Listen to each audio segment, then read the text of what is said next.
Hello, welcome to this exciting lesson 11 where we are going to introduce refraction of light. In this lesson, we are going to look at refraction of light, laws of refraction, refractive index, the principle of reversibility, and then the general relation between n and sine I. Let's begin by looking at refraction of light and look at the definition here. Refraction is the change in direction of light, or is simply the bending of light as it moves from one media to another. Let's also look at some of the explanations of refraction. We need to know that the bending of light is as a result of change in the speed of light. And that change in the speed of light results into the change in the direction of light. Then another thing we need to note is that the speed of light is higher than the speed of light. The speed of light in air is always higher than the speed of light in glass. So if we are moving from air to glass, then we expect that change in direction. Or if we are moving from air to water, then we expect that change in direction. Also, the speed of light in glass is also greater than the speed of light in air is also greater than the speed of light in water is also greater than the speed of light in glass. So why are we saying so? Because if the medium is more dense, then the speed is less. If the medium is less dense, then the speed is higher. So that's why the speed of light in air is greater than the speed of light in glass or in water, because water and glass is more dense. Then also the speed of light in glass is less than the speed of light in water, because glass is more dense than water. Let's look at the laws of reflection, the refraction. Let's consider a ray which is incident on two media as shown in this diagram. So this is medium. This is supposed to be medium, not media, because media is the plural of medium. So this is supposed to be medium 1 and then medium 2. So I have this ray AO and then being refracted at an angle R. So this point O is called the point of incidence, and then that ray AO is called the incident ray, and then the ray OB is called the refracted ray, and then that line ON or NO is called the normal to O. The angle I is the angle of incidence. The angle R is the angle of refraction. Let's look at the laws. Let's start with the first law.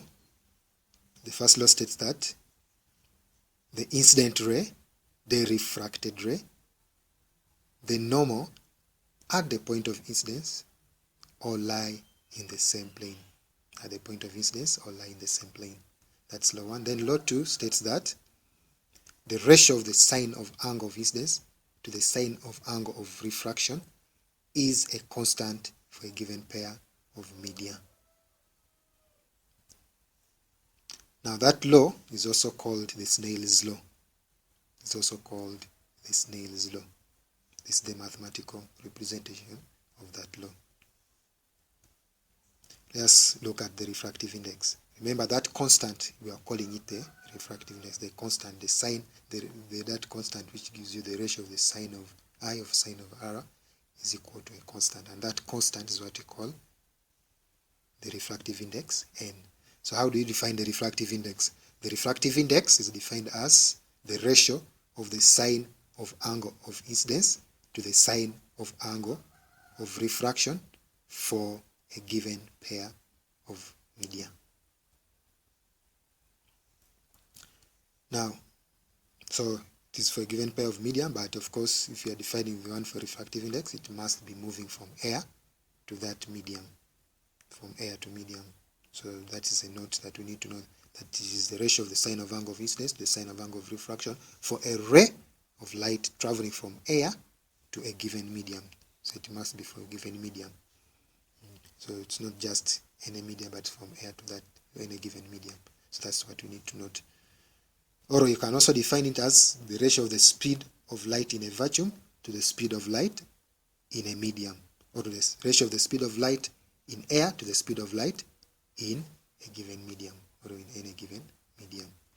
So mathematically we can represent it using the speed of light in a vacuum, which is c, that speed is c, or the speed of light in a given medium, which is cm. Now the speed of light in a vacuum, that c, is given by 3.0 times 10 power negative, so the power 8 meters per second. That is the speed of light in a vacuum, or the speed of light in air. Let's also make some note. Now we need to note that the refractive index of a vacuum is 1, or the refractive index of air is always 1. And then the refractive index of other medium are always greater. So air has the least refractive index. Then for other medium, like for example water, the refractive index is 1.33, and the one for glass is usually taken as 1.5. Let's look at the principle of reversibility of light. So we need to know that the path taken by light is always reversible. What does that mean? When we move from one medium, maybe like medium 1 to another medium 2, we can also move from medium 2 to medium 1 following the same path, or along that same path. So if we move from medium 1 to medium 2, then we can also move from, if light can also move from medium 2 to medium 1 following the same path. That is the principle of reversibility of light. So let us look at some examples here. But before we look at some examples, let us generally look at the relationship between n and sine I. Let's look at the general relation between n and sine I. Now, we're going to consider still a ray moving from air to medium 1 to medium 2 and then back to air. Let's look at the diagram. From air to medium 1 to medium 2 and then back to air. Now, whenever we are dealing with refraction, Snell's law is applied at the interface. The interface is what sometimes we call the boundary. The boundary between one medium and another is where we apply the Snell's law. So for example, we shall apply the Snell's law when you are moving from air to medium 1, and we can also apply Snell's law when you're moving from medium 1 to medium 2, and we can also apply Snell's law when moving from medium 2 to air, or from air to medium 2. But here we are going to consider air, medium 1 first. So if I apply Snell's law there, then we are going to have n, we can call that n1, is going to be equal to sine I air over sine I1. And then we cross multiply. When we cross multiply this, we shall have sine IA is equal to n1 sine I1. That will be our first equation. Then we are also going to apply Snell's law in the interface of air, medium 2, this interface air, medium 2. Remember, we can also go backwards according to the principle of reversibility. Yes, you can move from medium 2 to medium to the air, but you can also move from air to medium 2. So that's where we're going to apply Snell's law. And if you apply Snell's law there, we're going to have sine of I air over sine of I1 is equal to n2. And then also make sine of I air the subject by taking this one this side, cross multiplying. Then we shall have sine of I air is equal to n2 sine of I2. So the second equation will be formed. Now when we equate these two equations from this equation 1 and equation 2, we can see clearly that n1 sine I1 is equal to n2 sine I2. Which also implies that this can be continuous. If n1 sine I1 is equal to n2 sine I2, then it can also continue to n3 sine I3, n4 sine I4 equal to n5 sine I5, and so on and so forth. So it implies that n sine I is a constant. Let's now look at the examples. Let's look at this first example where we have an angle of incidence 60, angle of refraction r not given, and we are moving from air to glass, so we can apply Snell's law. N is equal to sine I over sine r. So if you apply, they want us to calculate for what? For the refraction, angle of refraction. but I've given us the n, which is good. They've given us the n for glass, so they've given us the refractive index of glass, which is the n.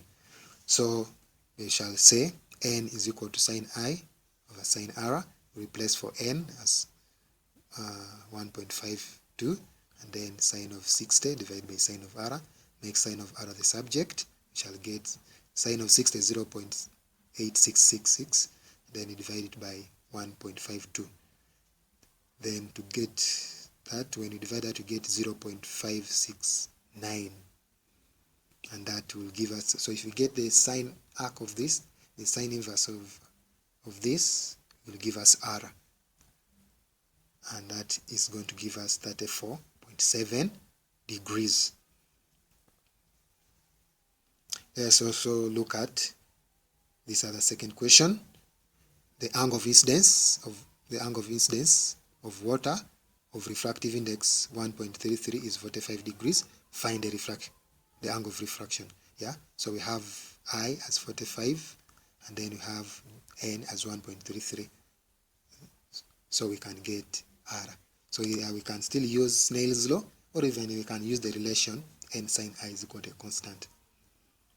Let's use Snell's law. So we shall have n is equal to sine I over sine r.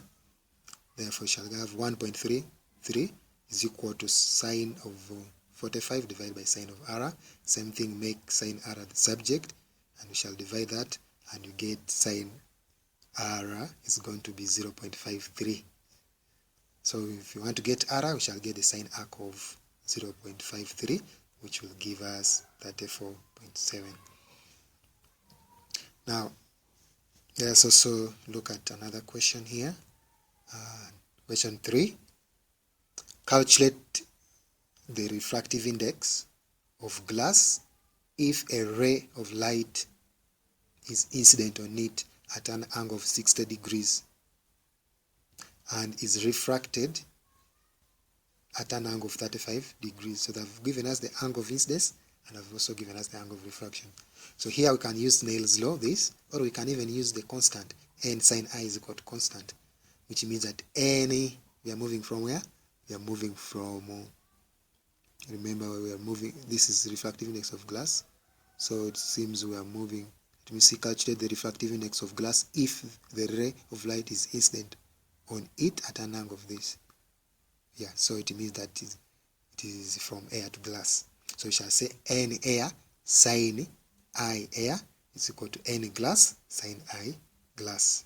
That's what the relation you're going to use. Since we are moving from air to glass, we shall use n sine I is equal to a constant, and then we say n air sine I air is equal to n glass sine I glass.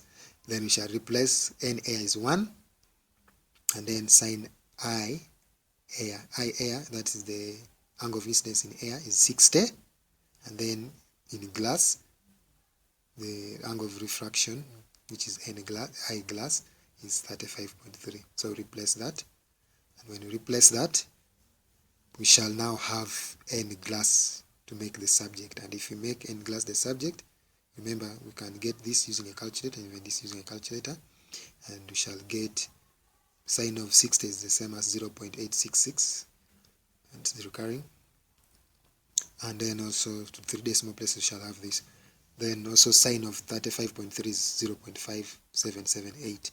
So if we divide through by 0.5778, we shall make n give the subject, and therefore the refractive index of glass is going to be 1.5. Thank you for your attention. Meet in the next lesson.